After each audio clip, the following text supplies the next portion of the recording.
Zdravím vás, přátelé. Dnes pro vás připravuji prezentaci opravdu krásného domu.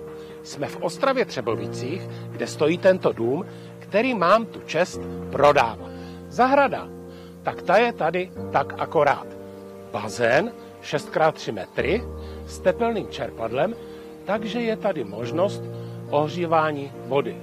Uvnitř prostorné terasy je výřivka pro 5 osob. Tak tohle byla ta relaxační část nemovitosti. Co se týká domu, k dispozici je asi 200 metrů čtverečních s obytnou plochou, 114 metrů v přízemí a v patře potom 91 metrů čtverečních. Přízemí 2+1, patro 3+KK. Tak tohle jsou v krátkosti základní informace, zbytek najdete v nabídce. Tak a jdeme na to.